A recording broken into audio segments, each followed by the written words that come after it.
You know you're gonna love this. Welcome, everybody, to Progress Mindset Podcast, a lifestyle podcast where we discuss everything from health, wealth, your well being, anything to help you grow and develop into the best version of you. I'm your host, Afia, and I'm with my co host, Franz, and let's get the party started. What's up? What's up, people? What's up? Happy Black History! Happy beautiful Black History Month. Yep, yep. Special month. I know, right? Even though every day is Black History, but you know.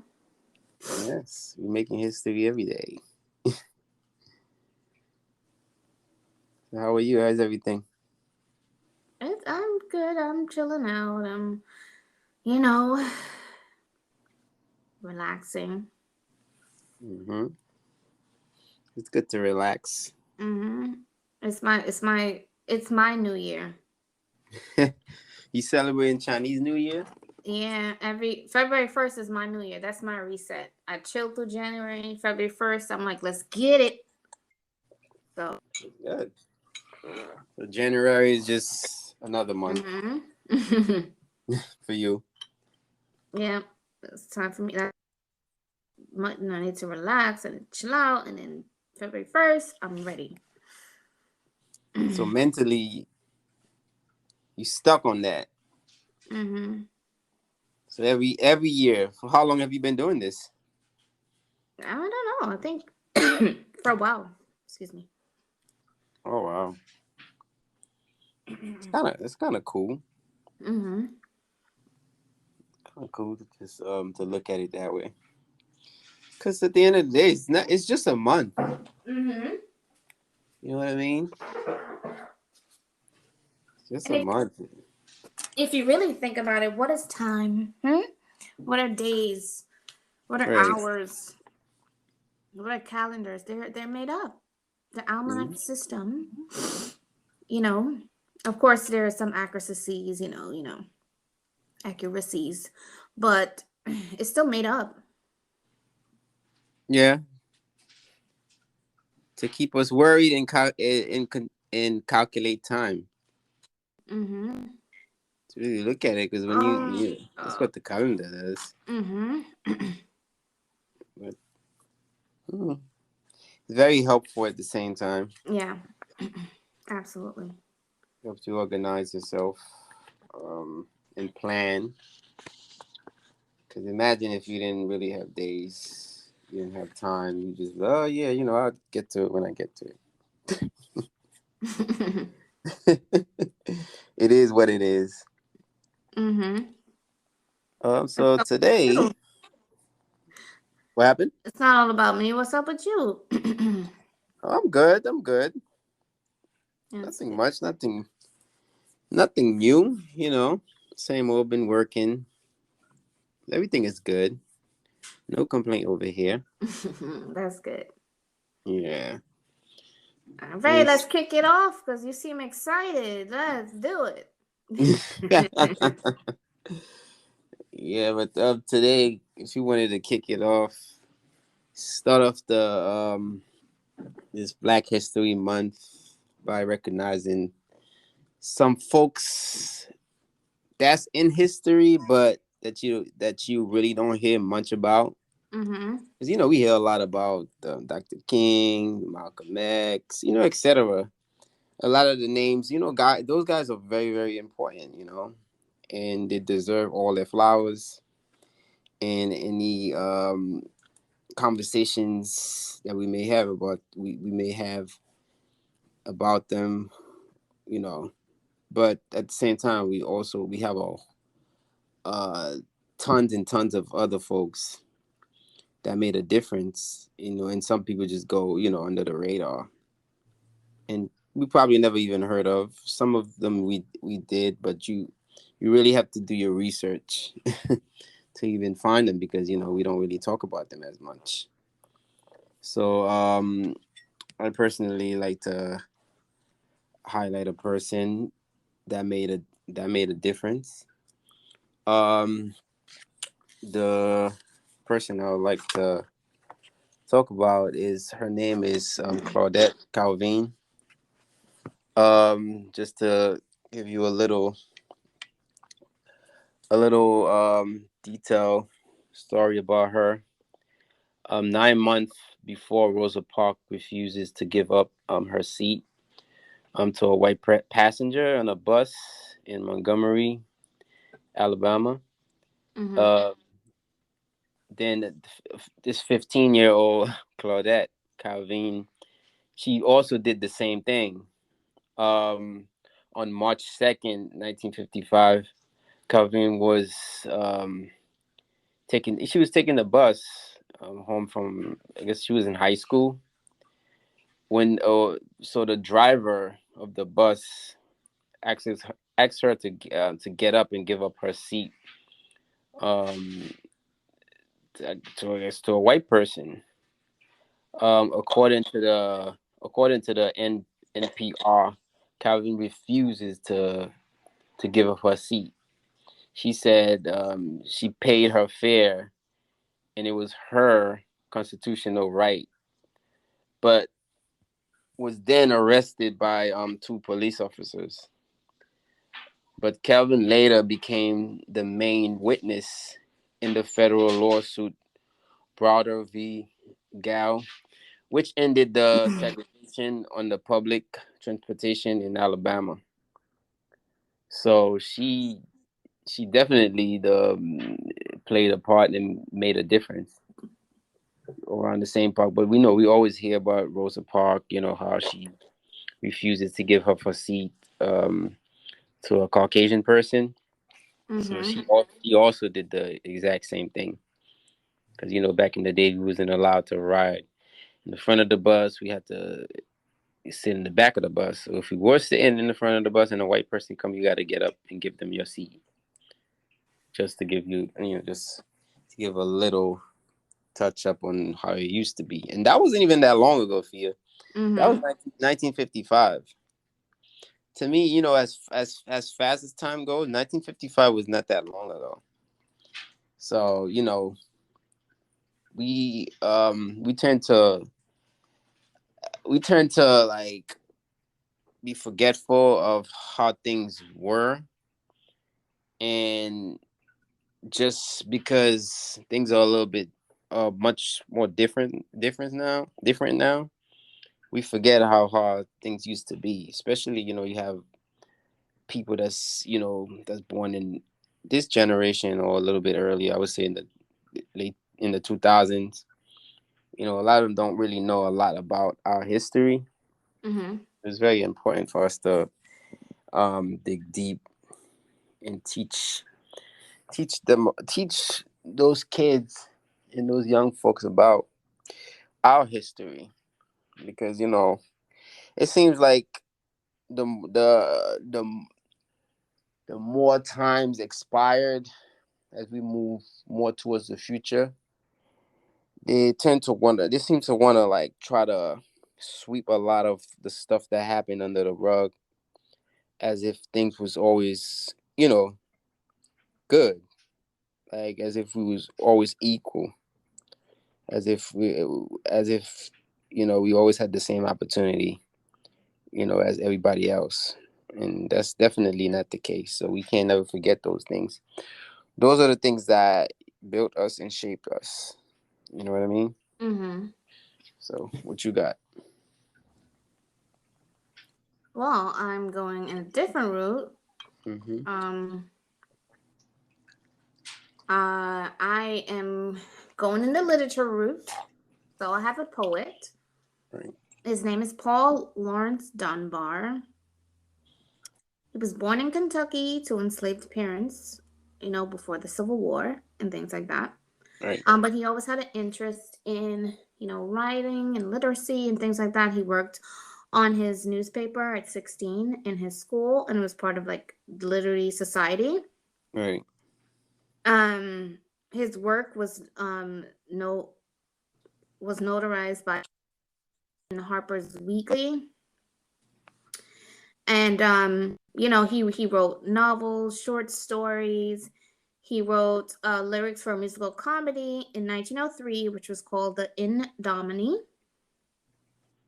Mm. Much of his work, you know, just like a lot of popular writers and poets and lyricists um, in older times, was a Negro dialect, stuff about the South, and things like that.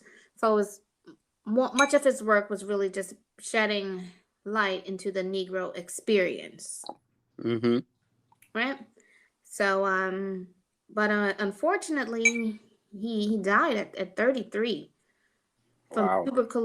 tuberculosis, Mm. which was like, wow, he had a a short-lived life, but Mm-hmm.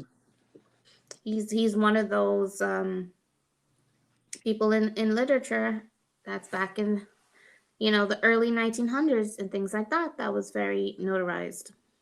Wow. Cool. Yeah.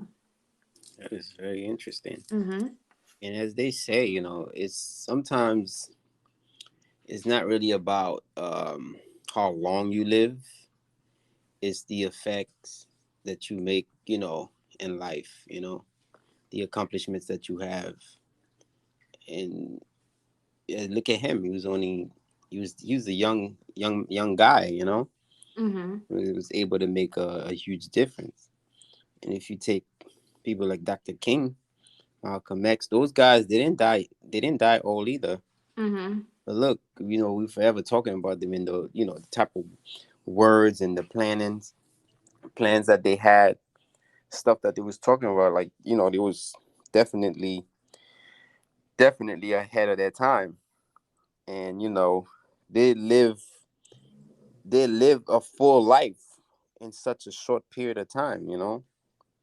So sometimes, it's not about how long you live, it's the influence that you make, that you have on people Absolutely. or on the world. So it's very, very interesting. So it's cool. So, for each of our February episodes, Mhm. I think it would be wonderful. It would be it's necessary for us to, highlight a couple of folks, that made a difference in history. It could be recent, or we'll see. We'll have something for you guys.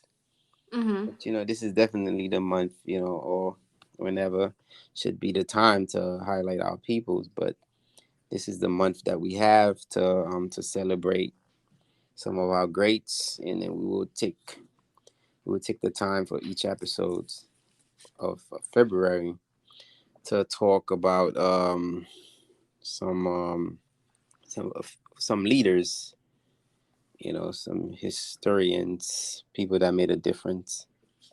So I'm excited about that.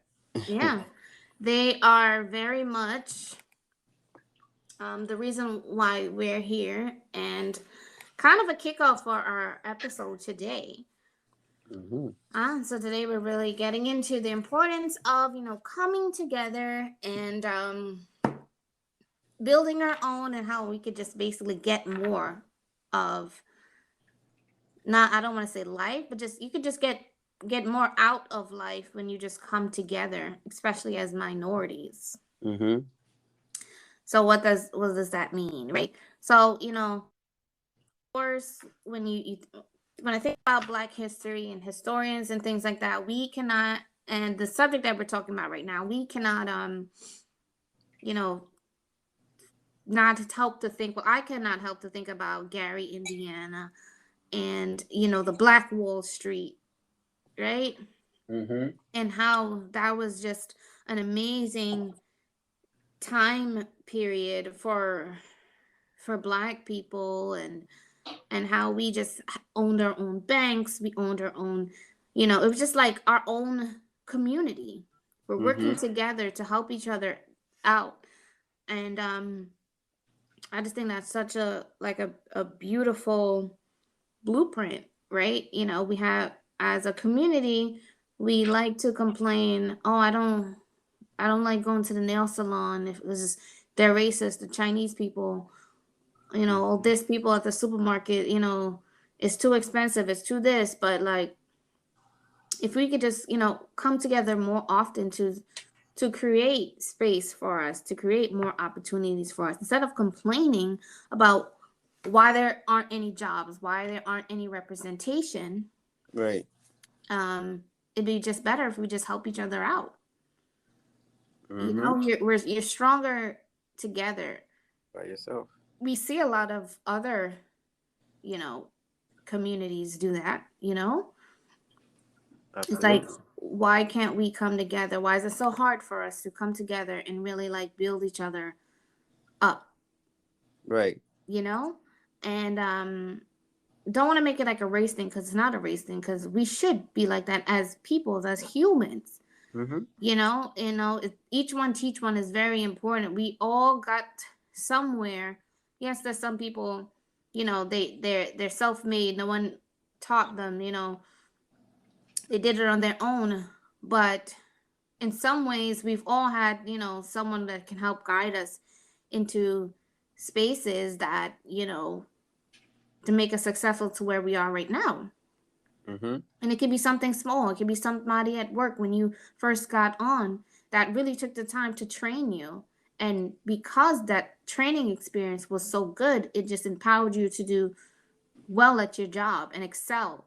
You know, it could be someone who helped you with your groceries, and because of that, you felt comfortable. You felt like it didn't feel like a task, like a chore. Just everything is just helping each other out. And I think that's how you get far in life. You have a friend who so started a business. It doesn't have to be financial support, but just shouting the friend out, referring them, like, just doing your part. If they need help with their business, helping them run it. Mm-hmm. Just It's just little things like that. Just we sometimes we have the mentality of, well, no one helped me, or I got to do everything on my own.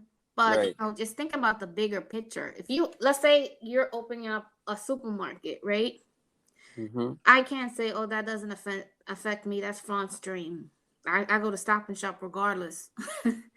you know like, I can't think like that. I gotta think like, unselfishly, like, he's doing what he has to do. Yes, it's his dream, but how helpful am I if I would just stop by and say, I get off work early on Thursdays, I can help you set up, I can help you clean, what do you need? You know what I mean? Mm-hmm. You need me to help pass out flyers. Not Sometimes I think people feel like when you ask for help, they automatically think monetarily, right? Yeah. And it's not always bad to help invest in somebody's dream, but it's not always the monetary stuff. Like, you could just, hand out a flyer, word of mouth. That's the best type of marketing, is word of Of mouth course. marketing. That grassroots marketing is the best that you can have. So I just think, like, if we can build stronger communities together by, not seeing it as, oh, that's not my problem, that doesn't affect me, but it does affect you, because at the end of the day, you're complaining, where are the jobs? Where are us? We're seeing gentrification in the neighborhoods, but what if we came together and bought that building? Mm-hmm. What if I would have put up 10 grand, you put up 10 grand, you put up 10, whatever it was? What if we all went to the bank? But no, we want to complain when we're getting bought out, but we don't want to come together. That doesn't make any sense. Right. It seems like almost as we in competition with ourselves, with Mm-hmm. each other. I mean, excuse me, we in competition with each other when it shouldn't really be like that. Because if we had more togetherness of us, try to, you know, one clean each other's hand, instead of you, struggling, try to make it on your own. If you, like you said, if you have several people, we know that have like-minded ideas and that can put their hands together, and just come up with something. It could be small, but small things eventually will expand. You just need enough volunteer. You just need enough people, enough hands on deck, right? Mm-hmm. So I just feel like we need more of that. And so basically that tells you that we need more leaders. We need more leaders. We need better structures, and we gotta stop being selfish. That's why I'm very much into like learning and also sharing it, because like I always say, what's the point of you learning things and then you just keeping it to yourself? Because there's a lot of stuff that you're gonna learn in this world. There's a lot of skills that you have, but those skills might not even be useful for you.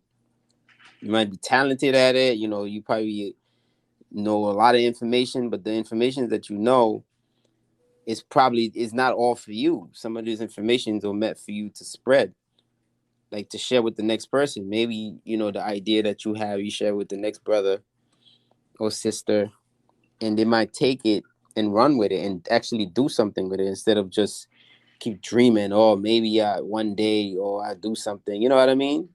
Mm-hmm. So you share positive information, and that's another way of just helping each other out. And to go back to what you said about, like, let's say we all put our funds together or whatever. You all go to the bank and you try to get a loan, and then just to start a process, to start a project, or to buy a property.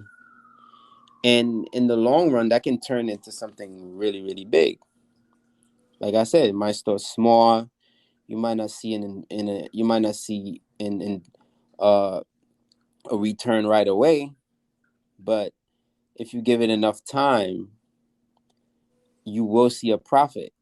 You know, because anything that you invest into, all you have to do is give it time and just put in the work and just put your head down, and eventually things will work out. As long as you do your research, you put a good plan in place, and you guys are on the same page, I'm pretty much sure like success will be right around the corner.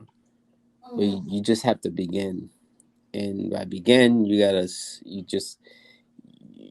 have to work together, learn to work together, learn to support one another.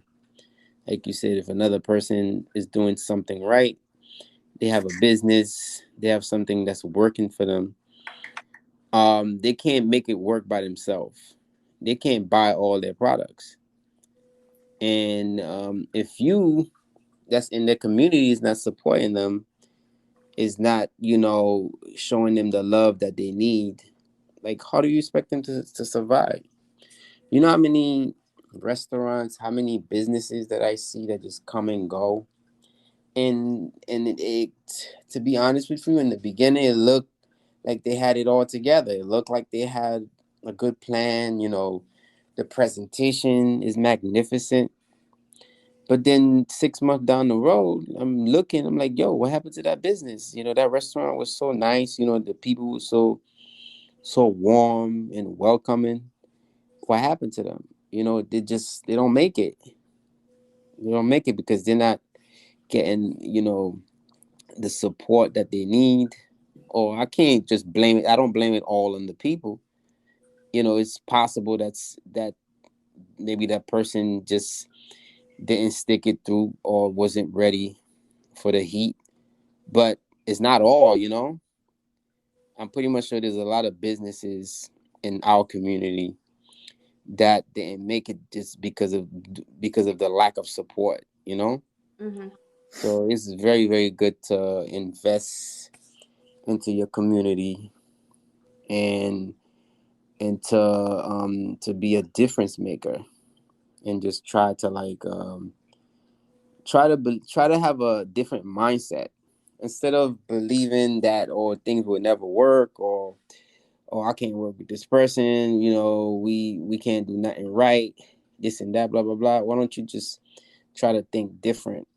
you'd be like, why not? You know, like Afia said, you have a lot of other cultures, a lot of, you know, for example, you have Chinese people.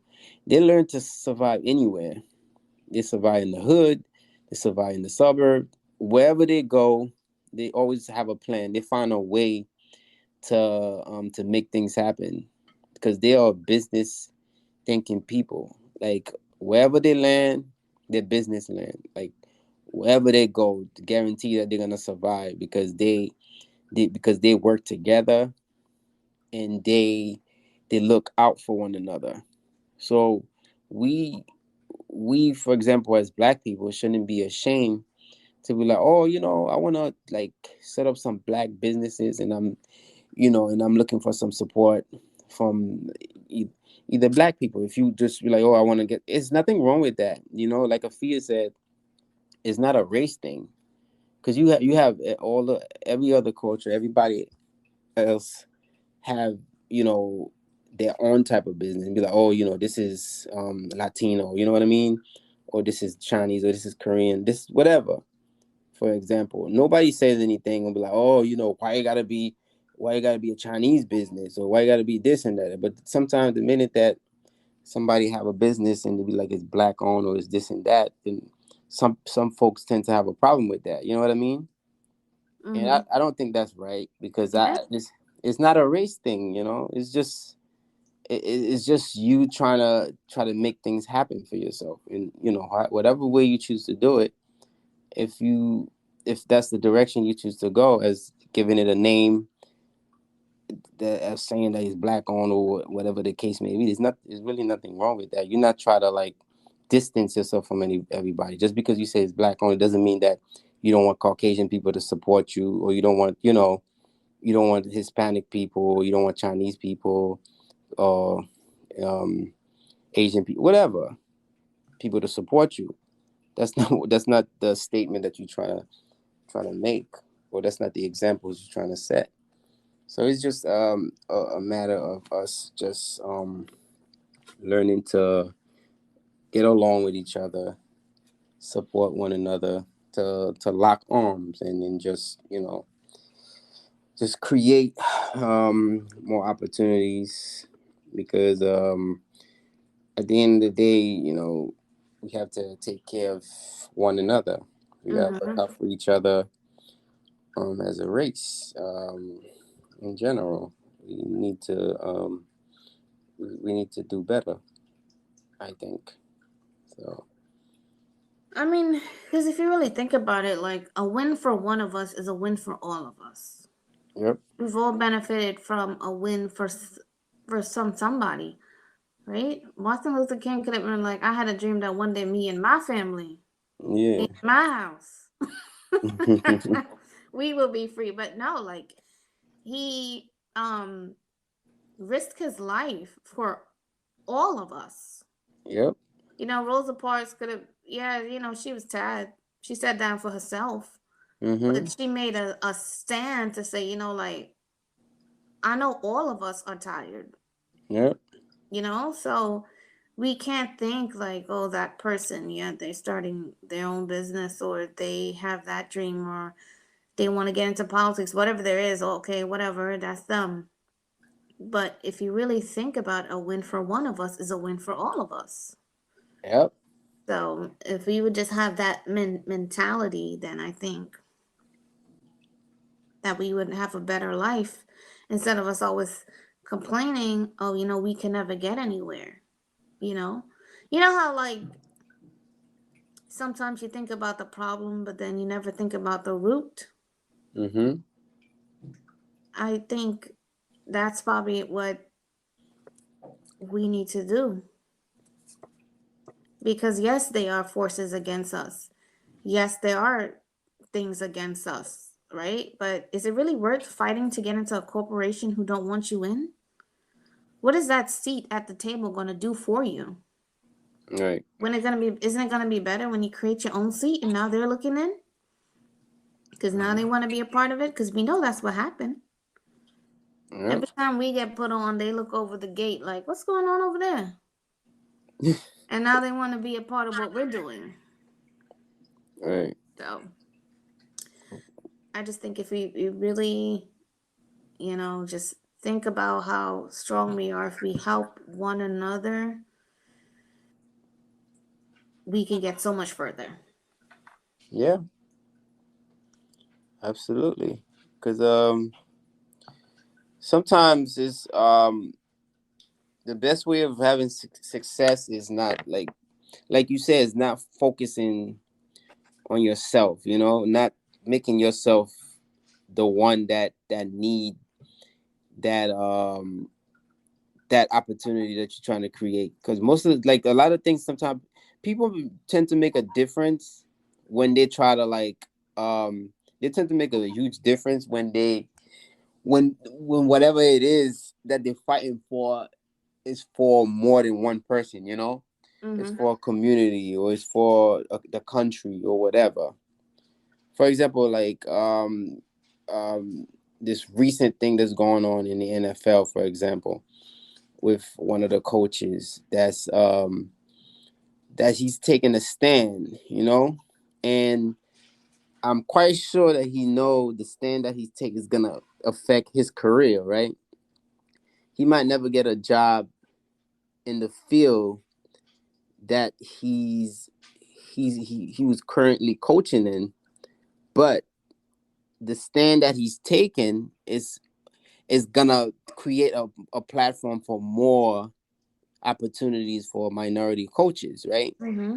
Because what's happening, they feel like not enough black individuals or minorities are getting opportunities in the NFL.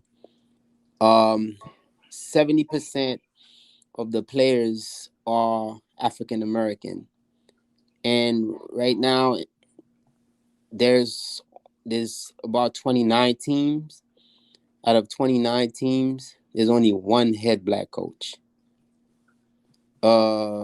Something's just not right. And currently, there was a coach that was coaching one of the teams, and he had a winning record towards the end of the season. And at the end of the season, he was let go with a winning record, but he was an African American guy. So he's basically, to make a long story short, he's taking a stand against a monster house, basically. So he's going against a lot of billionaires. Mm-hmm. So the people with the power, with the real power, is in that controls the teams, or the owners of each team. They're the one that have the money, and they're the one that put out the fund to pay the players.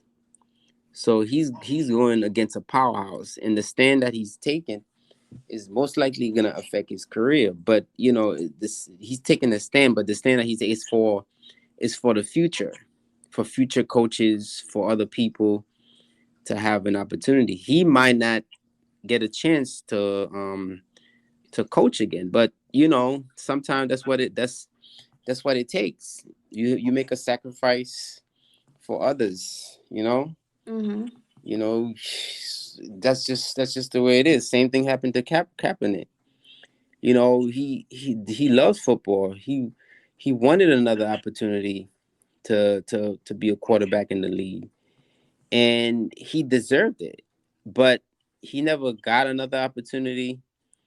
And he was one of the good quarterbacks in the league, and he's far better than a lot of other quarterbacks that got opportunities to play. But the stand that he took a stand, and a lot of people agree, a lot of people disagree with something that was so clear as water to a lot of us, that actually think and just listen and not just react. Like, people just sometimes just choose to be blind. And it was so the message that he was trying to set was so clear, but that causes him his job and his future at what he loves to do. But he decided to he basically made a sacrifice, and the sacrifice he made will open eyes, Mm-hmm. allow people to see. He brings raised awareness and made a huge impact. But the difference that he made wasn't so much for him; it was more for the future, for other people to to see what's going on, for other people to have an opportunity. And sometimes if you try to make a difference, you might not get all the love that you expect to get. You probably get you know backlash as someone that's trying to make a difference or starting something. So when you start a business, it doesn't necessarily mean that you're going to have success right away. If you're trying to make a difference in your community, it doesn't mean that you're going to have a whole bunch of support. But the thing is just for you to start, for you to start the fire, then others will join around it. You might be the only one around the fire at first, try to stay warm, but eventually you will get some other individuals that'll come along and follow you, and try to understand, what direction you're trying to go and what you're trying to do. People won't always understand um a plan. Like, sometimes you might have a magnificent plan that makes sense to you. Mm-hmm. It might make sense to Afia and a couple of others, but you have to give other people time, and then you have to, like, kick it to their head. Keep knocking at them, keep telling them, keep explaining, keep presenting whatever it is that you're doing. If you have something positive that's going on, you have any type of business idea, but it have not it's not kicking off, and it's not taking off the way that you think that it should. Keep doing those grand opening. you know Mm-hmm. you can always rebrand your business and have a grand opening. You can have as many grand opening as you want until you satisfy with that grand opening, because you can always rebrand. Be like, oh, you know what, I'm rebranding, and I'm like, for example, like, I have an Aldi store by my house. The store was open before. They closed it down. They did a little small remodeling. To be honest with you, I didn't see what they did. But then, like a month or two later, they said grand opening. Same as a Stop and Shop. They said grand opening, but it's this exact same store. They just add a little bit of maybe new shelves, new aisles, switch things up around, and then they consider that as a grand opening. So if you have a business that's that you're not getting the satisfaction, you're not getting the success that you want, and you feel like you want to rebrand, you want to show people what you're doing, and what you're presenting, and you can always have you know a new grand opening and invite people again until they see your point. So basically where I'm trying to get to is just that people might not always understand um the plans that you have in place, but just continue to share your ideas, and continue to try to help, continue to try to be a difference maker, and then eventually I'm sure if whatever it is you're doing is strong enough, it will stick to some people, and then it can help a lot of lives. It can help some folks. So yeah. Most definitely. Mhm. That's Lead a by good example. way, right? Good way to kick off Black History Month. Oh yeah, absolutely. Boom. Absolutely. Absolutely, man. Yeah. Create history, baby. That's it. That's why we are here. Yes. All right, so we reached the end of our kickoff for our Black History Month. We hope you guys enjoy our little Black History lesson today. And, hope you got little gems to take away. And, we are, again, just remember we are stronger together. So Yes. let's get it. All right, guys. Take care. God bless. Later. Peace.